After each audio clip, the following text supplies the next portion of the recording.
आजादी से पहले बंगाल भारत का सबसे अमीर इलाकों में से एक था। Bengal was the richest province of the Mughal empire. लेकिन अगर हम आज की बात करें तो पश्चिम बंगाल का जीडीपी में योगदान 1960 टू 1961 में 10.5% से घटकर 2023 टू 2024 में सिर्फ 5.6% रह गया है। आजादी के बाद शुरुआती डिकेड्स में पश्चिम बंगाल भारत का आर्थिकता में महत्वपूर्ण योगदान देता था। 1950 टू 51 में ये बॉम्बे का बाद दूसरे सबसे बड़ा इंडस्ट्रियल प्रोड्यूसर था, जो देश के कुल इंडस्ट्रियल प्रोडक्शन का लगभग 27% था। 1950 के दशक की शुरुआत में बंगाल में महाराष्ट्र और गुजरात से भी ज्यादा रजिस्टर्ड फैक्ट्रीज थे।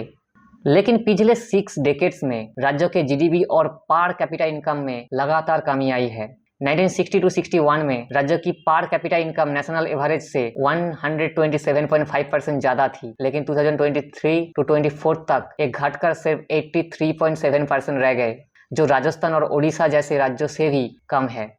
एक समय था जब Calcutta was one of the major industrial centre of the country, लेकिन महाराष्ट्र और तमिलनाडु जैसे राज्यों ने अपनी आर्थिक स्थिति बनाए रखी या सुधराई, while west Bengal lagged behind. 2025 to 26 के लिए पश्चिम बंगाल का अनुमानित जीएसडीपी 20.3 लाख करोड़ है, जो इससे भारत की छठी सबसे बड़ी अर्थव्यवस्था बनाता है। हालांकि राज्य की जीडीपी ग्रोथ रेट तो 25 टू 26 के लिए 12% estimated. It needs to be seen in the context of previous decline and the national average. Paschim Bangal अभी भी भारत में चावल का सबसे बड़ा उत्पादक है और यहाँ इंडस्ट्री दुर्गापुर जैसे इलाकों में केंद्रित, कोलकाता में आईटी हब्स के साथ और सर्विस जो राज्य के नेट डोमेस्टिक प्रोडक्ट में सबसे बड़ा योगदान करता है। आजादी के बाद कांग्रेस के शासन के दौरान केंद्रीय सरकार की पॉलिसीज जैसे कि 1956 में कोयला और स्टील के लिए बड़ा समीकरण नीति ने इन मेजर इंडस्ट्री में पश्चिम बंगाल के पोजिशनल एडवांटेजेस को खत्म कर दिया, जिससे राज्यों की इंडस्ट्रियल कोलैप्स में योगदान मिला। केंद्र सरकार ने बंगाल में नए फैक्ट्रीज स्थापित करने में भी हिचकिचाहट दिखाई और पहले 4-5 ईयर प्लान्स में इसका हिस्सा कम कर दिया,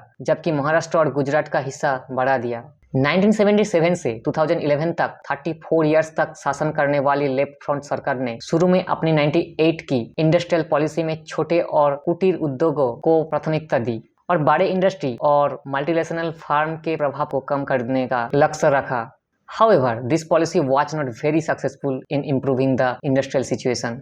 इस अवधि के दौरान मिलिटेंट ट्रेड यूनियनिज्म और श्रमिक असंतोष में वृद्धि देखी गई, जिससे निजी निवेश को बढ़ा दिया और राज्य से पूंजी के बाहर जाने में उद्योग दिया। सीपीएम ने अक्सर डिस्क्रिमिनेटरी सेंट्रल गवर्नेंस की नीतियों को दोष दिया, लेकिन उनकी खुद की एंटी प्राइवेट इंडस्ट्री रोल और मिलिटेंट श्रमिक वातावरण ने महत्वपूर्ण भूमिका निभाई।